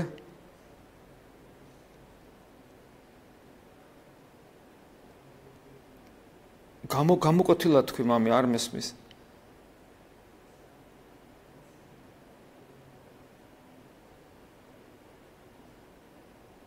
ხო, და გულის სიტყვებს როგორ ვერ ბრძოლოთ. ხო, და ესე იგი, აი ეს ჩვენი პიროვნული არჩევანი ჩვენ გვაჩვენებს სწორ გზას და ის ხშირად თუ ჩვენ სწორად ავირჩიეთ ქრისტესაკენ სავალი გზა, ეწინააღმდეგება სწორედ იმ გულის სიტყვებს, რომელიც უკეთურ მიმართულებას გვთავაზობს და ჩვენი პიროვნების უკეთურ განვითარებას გვთავაზობს. და თუ ადამიანი საკუთარ თავში ჩაიკეტება ჩაკეტილ სისტემას თუ შექმნის, როგორც წესი მას უნარი არ აქვს საკუთარ გულის სიტყვებთან გამკლავებისა, იმიტომ რომ ადამიანი ცოდვით დაცემის მერე ცოდვა ჩვენი ბუნების შემადგენელი გახდა. აი ქრისტე როგორ ამბობს? ქრისტე არ ამბობს რომ დატოვე ცოდვა და გამომყევი. ქრისტე ამბობს უარყავ თავი და გამომყევი. ქრისტე არ ამბობს რომ უბრალოდ განიწმინდე, გამოსწორდი. ქრისტე ამბობს რომ მეორედ დაიბადე. ეს ნიშნავს რომ ჩვენ თითქოს აი ვზივართ ორმოში, რომლის კედლები არის აბსოლუტურად გლუვი, როგორც ყინული და ადამიანს არანაირი შესაძლებლობა არ აქვს, უბრალოდ ვერაფერს ვერ მოეკიდება, რომ ორმოდან ამოვიდეს. ამ ორმოს ნაწილია ადამიანი, ვერაფრით ვერ ამოვაკეთებს. აბსოლუტურად შეუძლებელია. აი სიმონ ახალი ღვთისმეტყველი ძალიან კარგად ამბობს, რომ ადამიანს ანგელოზის რო გამოეცხადოს, რომ უთხრას, რომ აი ამის გამო შენ ესე იგი გელოდება ჯოჯოხეთის, აი ეს ადგილი და აჩვენოს კიდევაც ეს საშნელი ადგილი, იმიტომ რომ ამ გულის სიტყვებით ხარ შეპყრობილი, ხო? და ეცადე რომ გამოსწორდე, თორე არ აგელოდება და რომ წავიდეს ანგელოზიო და უთხრას, რომ ნუ ცოტა ხანში დავბრუნდებითო გარკვეული პერიოდის მერე. მაგრამ მაინც ვერ გამოსწორდებაო, იმიტომ რომ ადამიანს ამის უნარი უბრალოდ არ აქვს, თუ მადლს არ მოიხვეც. ესე იგი, იმისათვის რომ ჩვენ მოვერიოთ გულის სიტყვებს, ანუ იმისათვის რომ ჩვენ ამ გლუვკედლებიანი ორმოდან ამოვიდეთ, გვჭირდება გარედან დახმარება, ჩამოშვებული თოკი. გარედან გვჭირდება რა ძალა, რომელსაც მოვეჭიდებით და ის ამოგვიყვანს. და ეს გარედან ძალა არის სწორედ ღვთისმადლი. ასევე ღვთისმადლი გვეხმარება იმაშიც, რომ ჩვენ დავინახოთ ჩვენი გულის სიტყვები. ღვთისმადლი გვჭირდება. ღვთისმადლის მისაღებად რა პრაქტიკული საშუალებები დაგვიტოვა უფალმა? უპირველეს ყოვლისა, ევქარისტიაში მონაწილეობა. ჩვენ უნდა ვეზიარებოდეთ ხშირად. სინანული მუდმივი. რადგან ჩვენ ბავშვური გულუბრყვილობა კაი გაგებით არ გვაქვს და ბავშვური სიწყრფელე ღვთის მადლის მოსმენისა გულში, ამიტომ ჩვენ უნდა ვიკითხოთ წმინდა მამები და რასთავარია უნდა ვიკითხოთ წმინდა წერილი, რომ ღვთისნება დავინახოთ იქ და რა თქმა უნდა გონიერი ლოცვა. მე ვფიქრობ, რომ ლოცვის სწავლის გარეშე ამ ყველაფრის გაკეთება შეუძლებელია. ლოცვაზე ხშირად გვისაუბრია, ჩვენ მივეჩვიეთ ცუდ რაღაცას ძალიან, რომ ვიღებთ ტექსტს და ამ ტექსტს ვკითხულობთ ისე, რომ არ ვითავისებთ თითოეულ სიტყვას. იგივე მამაოჩვენოს ვკითხულობთ ისე, რომ არ ვუკვირდებით, რას ვამბობთ თითოეულ სიტყვაში. და იმის გათვალისწინებით, რომ ლოცვა მხოლოდ ის არის, რაც ჩემი გულიდან ამოდის, როგორც ჩემი არსებისათვის უმნიშვნელოვანესი სათხოვარი. შესაბამისად, მე მაგალითად, თუ ჩემთვის მნიშვნელოვანია გულის სიტყვების დანახვა და მე მათთან ბრძოლა, მე უნდა ღმერთს ეს ვთხოვო, ჩემი სიტყვებით, უფალო დამანახე ჩემი უკეთური გულის სიტყვები და მასწავლე მას, როგორ გაუმკლავდ. ითხოვდეთ და მოგეცემათ და აუცილებლად მოხდება ეს. როცა იღებთ მე ლოცვის ტექსტს, ეცადეთ რომ სიტყვას რო იტყვით, მეორე სიტყვაზე სანამ გადახვალთ, გაიაზროთ და გაითავისოთ. გათავისებაში გულისხმობ შენს მოთხოვნილებად აქციო, რომ აი ეს სათხოვარი ღმერთს უთხრა. ძალიან მნიშვნელოვანი, აი ძალიან რო გინდა ღმერთო, აი ეს თორე აი მოუკვდე, ამომიყვანეთ ამ ორმოდან, აი გზნებარები. ამისათვის თითოეულ სიტყვაზე მუშაობა საჭირო. ამას ხელს უშლის პირადი ლოცვების აღვლენა, ისე როგორც ეს აღევლინება საზოგადო მსახურებაში. საზოგადო მსახურებაში, სადაც რამდენიმე ადამიანი დგას, იღებს ერთი წინგს და იწყებს კითხვას, ხვები უსმენენ, მე მეორე იღებს წინგს და დანარჩენები უსმენენ, ხო? მაგრამ მარტო როცა ხარ, მარტო. რაში გჭირდება ეს იგივე პრინციპით კითხვა, რომ ზიხარ და კითხულობ. თითქოს ვიღაცა შენს სიტყვებს უსმენდეს. შენ ხარ მარტო იქ და შესაბამისად არ არის ეს საჭირო მიყოლა და ესე კითხვა. არამედ შენ თუ გაგ ნახევარი საათი დრო, ეს ნახევარი საათი დაინიშნე მაგვიძარაზე, ტელეფონზე ტაიმერი დააყენე და სანამ ეს ნახევარი საათი არ დარეკავს, ნუ გაუყურებ ამ დროს და ეცადე რომ ჯერ შენი სიტყვებით და მე აიღო ეს ლოცვის ტექსტი და ყოველ სიტყვაზე ჩაღმავდე, იფიქრო, უკან დაბრუნდე, თუ რამე შენს გულს შეეხო, რომელიმე სიტყვა გაჩერდე, განიცადო და რომ დარეკავს ეს ზარი, აღმოჩნდება რომ რაც ნახევარ საათში უნდა წაგიკითხე, იმის მეხუთედიც ვერ წაიკითხე, მაგრამ არა უჭირს დახურე წიგნი, ეს იქნება გონიერი ლოცვის სწავლის მცდელობა ჩვენი მხრიდან. და რა თქმა უნდა იესოს ლოცვა. იესოს ლოცვა, როდესაც ჩვენ იესოს ლოცვას რომ ვიტყვით ხოლმე, კი მამო, ყოველ დღის განმავლობაში ვცდილობ ვიმეორო. მაგას არ ვამბობ, ეგ სხვა თემაა კიდე. როცა გამოყოფ დროს, სასურველია სრული სიმყუდროვე, სიბნელე განა, იმიტომ რომ რაღაცა ცრუ მისტიკას ვეწევით. იმიტომ რომ შუქი ხელის შემშლელი, აი გრიგო პალამას აქ ეს საოცარი სიტყვები, ლოცვის დროს საკუთარი თავიდან ნუ გადიხართ გარეთ. თეოფანი დაყურდებული ამბობს, როგორც კი გაიღვიძებ შენ გულის ზედა ნაწილში დადექი და სულ მთელი დღე იქ იყავი. ანუ ჩვენ უფალიც ამბობს, სასופველი გულში ეძებე, შიგნით მყოფობას, ნებისყოფის ძალით. ეს ის არ არის გონებისა და გულის ერთობა, მადლის მიერი რაც არის. ეს სხვა თემა, ეს მადლის მიერია. ეს არის ჩვენი ნებისყოფის მიერ გაკეთებული. რომ იქ ვეძებოთ ღმერთის, სადაც მასთან შეხვედრა არის შესაძლებელი და სიმყუდროვე, სიბნელე და ხანგრძლივობა. ხუთი სიტყვა უფალო იესო ქრისტე შემიწყალე მე, ხანგრძლივობა დარეგულირებული ასევე დროით. დავიწყოთ 15 წუთით, მე ნახევარი საათით, დროთა განმავლობაში კვირაში ერთხელ, თვეში ერთხელ უმატოთ. რაც ხანგრძლივობა, იოსების სიხასტე 8 საათი აკეთებდა ეს. ეს აძლიერებს ნებისყოფასაც, რა თქვენ თქვით, ადამიანის მეომრის ფსიქიკა უხდება. ის კი არ არის თქვათ, რომ მარხვაში რო ეხლა ვითომ რომ მარხულობთ და იქ სამარხო კატლეტებსაც კარგად ჭამდა, საერთოდ ნებისმიერი საჭმელი ოქშია, გამხმარი პურის გემრიელია.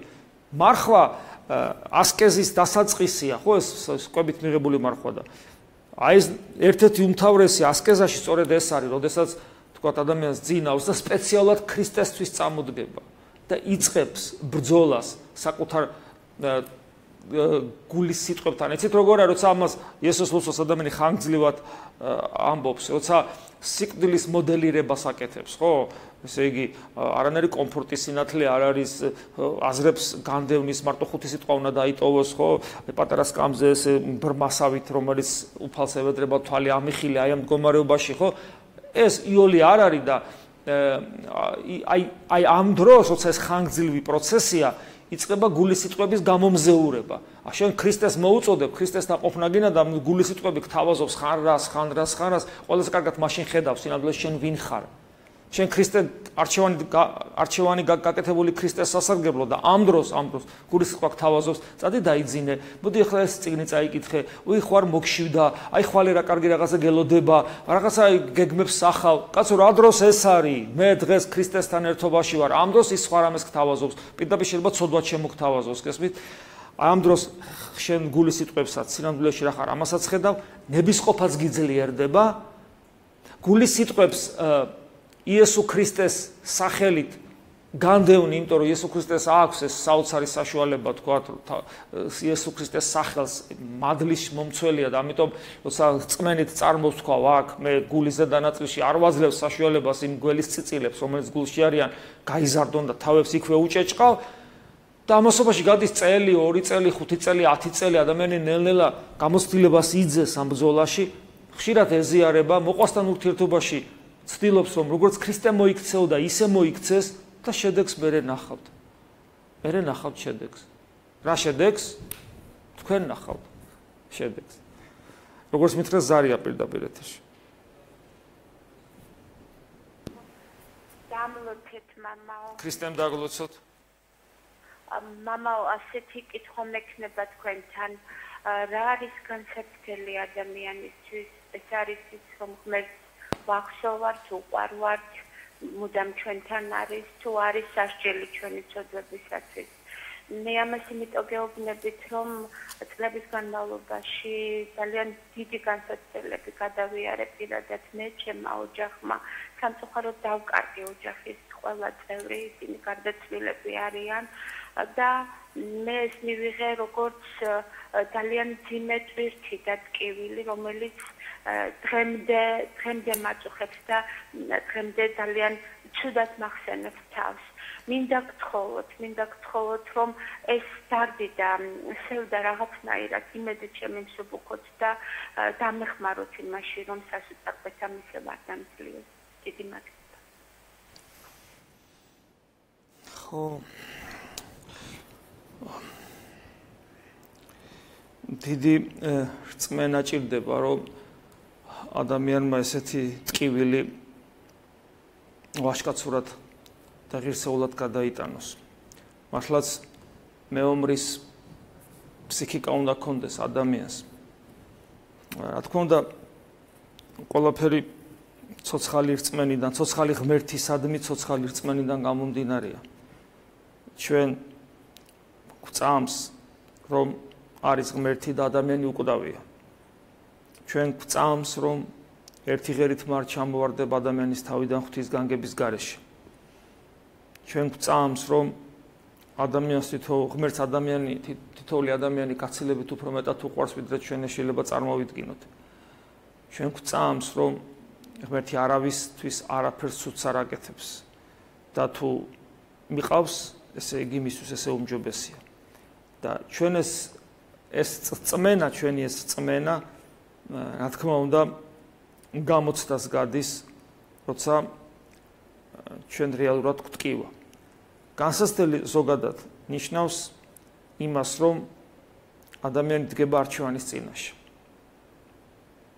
აი როგორც იობი დადგა არჩევანის წინაშე. იობს საშნელი განსაცდელი დაატყდა თავზე და ის დადგა განსაცდელის წინაშე. ანუ ეს იყო მისთვის განსაცდელი, იმიტომ რომ ის დადგა არჩევანის წინაშე.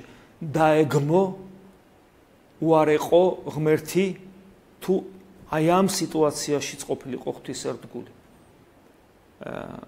იობი ირჩევს მეორე გზას, იგი უფრო მეტად ხდება ღვთისმსერდგული და იღებს ნაყოფს. ნაყოფი არის ესეთი, იგი მანამდე იყო ღვთისმსმენელი და ამ განსაცდელის მერე, როცა მან არ უარყო ღმერთი, გახდა ღმრთის მხედველი, ჭრვეტელი. მან დაინახა ღმერთი. ანუ გაცილებით მაღალ საფეხურზე ავიდა.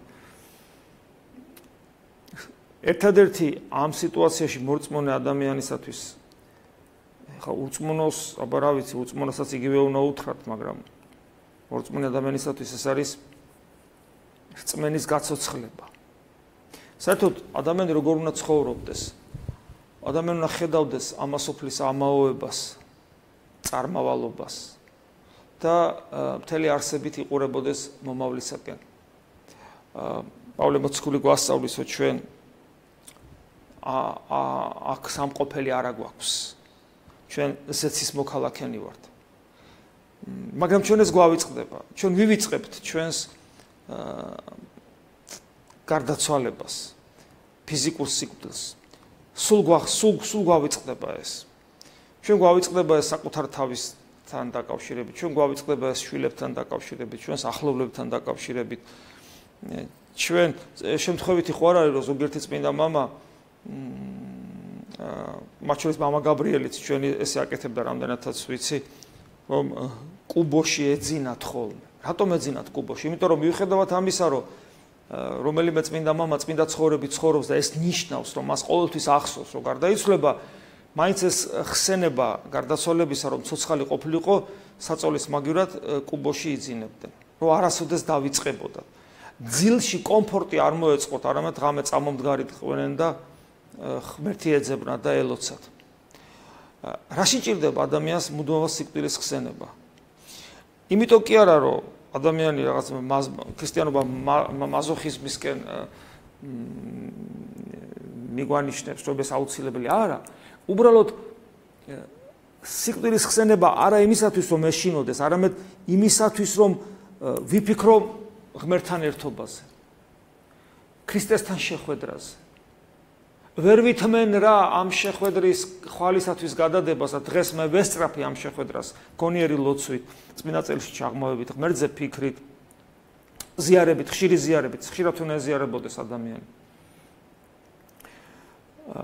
მაგრამ ამავე დროს ეს ყველაფერი ესეა, მაგრამ ჩვენ მაინც დაბინდულ მინაში ვჭრეთ თითქოს, როგორც პავლე მოციქული ამბობს და ჩვენ ვესწრაფით გვენატრება ქრისტესთან უშუალო პირისპირ შეხვედრა და როგორც აპოკალიფსში კითხულობთ, ანუ ბიბლია რითაც თავდება, მალე მოდი უფალო, მალე. სწორად უნდა იცხოვროთ სულიერად. და აღმოაჩენთ, რომ თქვენი ტკივილი, თქვენი ტრაგედია, თქვენი საყვარელი ადამიანები წასულები, თქვენ გეხმარებიან, იმიტომ რომ სხვა გზას არ გიტოვებენ ისინი. ხო არ შეიძლება, რომ დრო ყველაფრის მკურნალიაო და ამ პრინციპით იცხოვროთ. ხო არ შეიძლება ეს ხო რაღაცა არ არის, ჩვენ ხო ცხოველები არა ვართ. ჩვენ ხო არ შეიძლება ეს ზურგი შევაქციოთ ამ ტკივილს. არამედ ჩვენ უნდა გავიაზროთ რა მოხდა და ვიფიქროთ ის, რომ ისინი წარსულში კი არ არიან დარჩენილები, არამედ ჩვენზე წინ არიან. ადამიანი რო წინ გაგისწრებს, მირბიხარ და უცებ ადამიანმა ჩაგიქროლა, გაგისრო წავიდა. უკან რას იყურები? სადაც ის იყო ადრე, შენს უკან იყო. ჩაგიქროლა წავიდა. ის წინ არის და წინ იყურე. გარდაცვლილი ხო ჩვენზე წინ არის. და პრობლემა ისაა, რომ ჩვენ უკან ვიყურებით, რომ თითქოს ჩვენ ცხოველები ვართ, მარტო ხორციელი არსებები ვართ და რაც იყო და წარსულში ვიკარგებით და ადამიანი როცა კვდება რაკეტასავით არის თითქოს რაღაცა ახალი საფეხური, კიდევ ერთი საფეხური მოწყდა და ახალ ორბიტაზე გაიტყორცნება და წინ წავიდა და ეს საფეხური, რაკეტის ეს საფეხური, ვინც იცით რაკეტის მოძრაობის პრინციპი, საფეხური დარჩა აქ, ატმოსფეროში ჩაიწვა, ჩაიკარგა. მაგრამ ის ძირითადი ნაწილი გაისროლა წინ. გესმით? წინ არის და უკან რას ვიყურებით. ამიტომ ჩვენ უნდა ვეცადოთ, რომ წინ ვიყუროთ. პავლე მოციქულს აქვს ესეთ სიტყვები, რომ უკანას დავივიწყებ და წინას მივწვდები. როგორ დინამიკა ჩანს, ხედავთ, უკანას დავივიწყებ და წინას მივწვდები. დინამიკა ჩანს და ეს დინამიკა კიდე როგორ ჩანს, ისიც სხვა ადგილას ამბობს და წარმატებები დიდებითი დიდებად, ეს მუდმივი დინამიკა არის. უკან გახედვა ტკივილზე ფიქრი, ისიც წმინდა მამები რას ამბობენ, რომ თუ ადამიანს წარსულში რაღაც ძიმედ განსასწრებია გადატანილი და ძალიან დიდი ტკივილებია გადატანილი და იგი ფიქრობს აი ამ დიდ გადატანილ ტკივილებზე, მას ესეთი ფიქრი ცოდვად შეერაცხება. იმიტომ რომ ესეთი ამ ტკივილებზე ფიქრი მას არ აძლევს საშუალებას წინ იყუროს, როგორც პავლე მოციქული ამბობს. იმ რაკეტის მომწყდარ საფეხურს, რომელიც ატმოსფეროში ჩაიწვა, იმას შეხურებს და სინამდვილეში თავარი რაც იყო ამ რაკეტაში წინ გავიდა სხვა ორბიტაზე. წინ უნდა ვიყურო. და ამისათვის საჭიროა სწორი სულიერი ცხოვრება, იმიტომ რომ რასაც მე ვსაუბრობ, ეს თეორია თუ პრაქტიკაში არ გადავიდა. პრაქტიკა, რას გულისხმობ პრაქტიკაში? ქრისტესთან პიროვნული ერთობის ძიება, ამ ერთობის რეალიზება ევქარისტიით, ხშირი ევქარისტიით, გონიერი ლოცვით, ქრისტესადმი ერთგულებით, ღვთისმაძიებლობით, აქტიური ფორმით ჩვენი სულიერი ცხოვრების, აქტიური. და იმაშინ აღმოაჩენთ, რომ რაც მეტად ღვთის მადლი შემოვა, რეალურად შემოვა თქვენში, მით მეტად ამარცხებთ იმ საშინელ სენს, რომელსაც ქვია სასოწარკვეთილება. სასოწარკვეთილება სადაც არის, იქ ღვთის მადლი არ არის. იმიტომ რომ სადაც ღმერთია, რა უნდა იქ სასოწარკვეთილებას. სადაც ღმერთია, იქ არის იმედი, ცოცხალი იმედი და იქ არის სიხარული. გისურვებთ, რომ სწორი სულიერი ცხოვრებით გეცხოვროთ. როგორც მითხრეს, ზარია პირდაპირ ეთერში.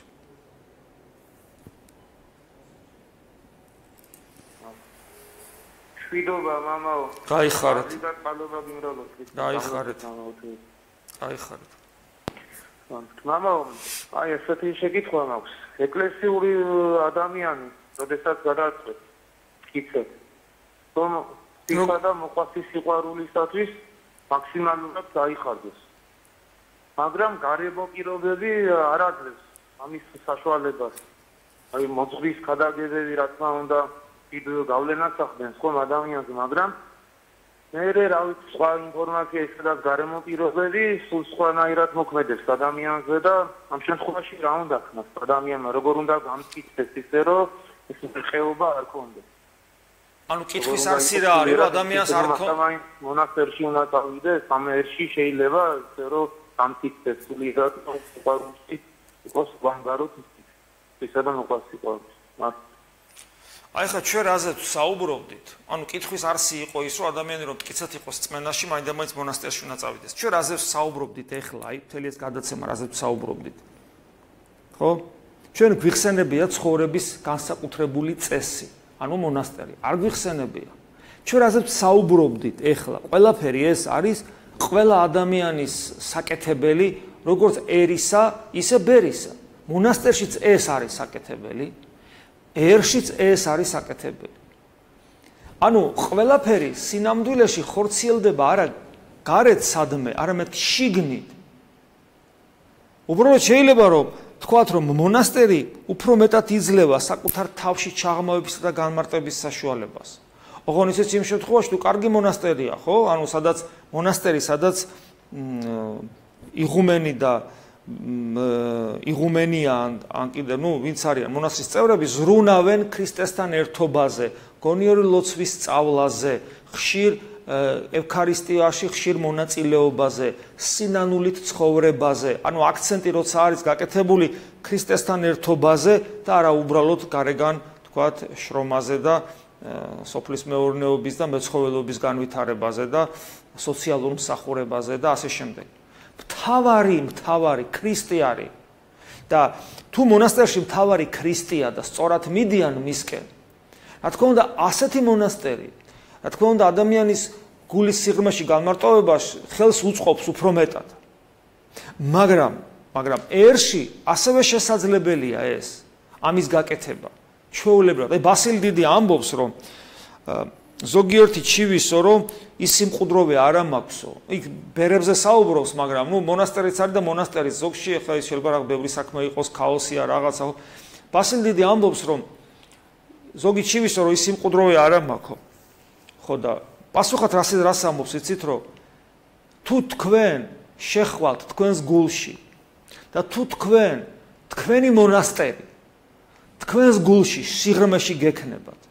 მაშინ თუ გინდა დიდ ხალხმრავალ ადგილსაც იყო, მოედანზე, ხალხმრავალ ადგილზე, ბაზრობაზე, სადაც ხმაურია, ყაყანი 1000, ეს თქვენ ხელს აღარ შეგიშლით, იმიტომ რომ თქვენ როგორც პიროვნულად ხართ თქვენი არსებით შიგნით, სადაც არის თითოეული ჩვენთაგანის მონასტერი. ამიტომ ჩვენ უნდა ვისწავლოთ შიდა ცხოვრება.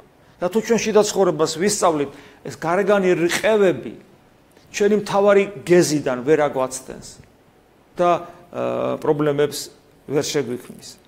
ეს არის ძალიან მნიშვნელოვანი. უნდა ვიყოთ გულმხურვალენი. აი მე ერთი კითხვა იყო შემოსული დასასრულს ჩვენი საუბარის დასასრულს მიუახლოვდა, რომელიც კითხვა იყო, მე დამხვდა ეს კითხვა აქ, ესეთი კითხვა რას გვეტყვით მამა სოფრონ სახაროვის შესახებ, ეს არის არქიმანდრიტი სოფრონ სახაროვი. ანუ კითხვა ვინ არის, რა არის და როგორ არის. და სწორედ ჩვენ საუბრობთ გულმხურვალებაზე და არქიმანდრიტი სოფრონ სახაროვი არის ქრისტიანული გულმხურვალების და სულის მდუღარების განსაცვიფრებელი ნიმუში. იგი 90-იანი გასული საუკუნის 90-იან წლებში გარდაიცვალა. სხვადასხვა აზრი შეიძლება გაიგოთ, ზოგიერთი ცნობილი ღვთისმეტყველი, თქვა არაქართველი ღვთისმეტყველები, ზოგი თქვა საუბრობენ მას თითქოს. ეს იყო მე-20 საუკუნის უდიდესი ადამიანი.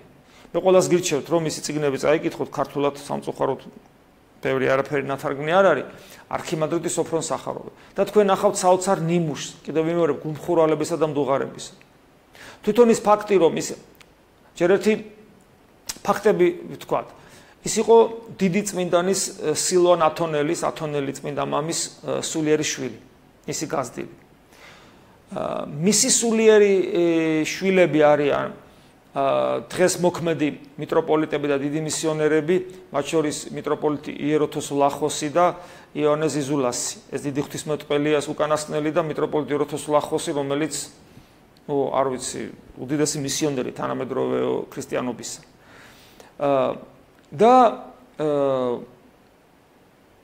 ათონის მართველი კინოტი არსებობს, რომელიც ათონის 20 მონასტრის წარმომადგენლებით არის დაკომპლექტებული და მართავს ათონის წმინდა მთას.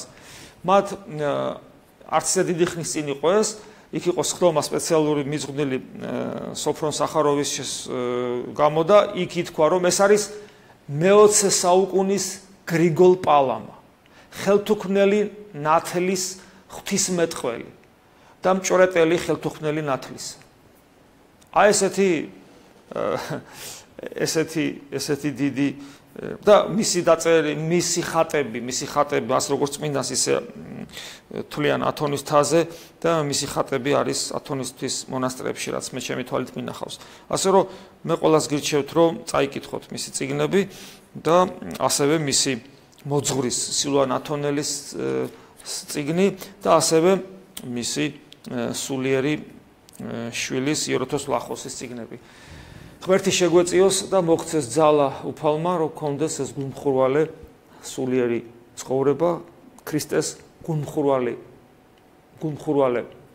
მაძიებლობა, მიმბაძველობა და შესაბამისად მამის წიაღში იმ სავანის დამკვიდრება, რომელიც ჩვენთვის არის უკვე დიდი ხანია მარატისობიდან გამზადებული.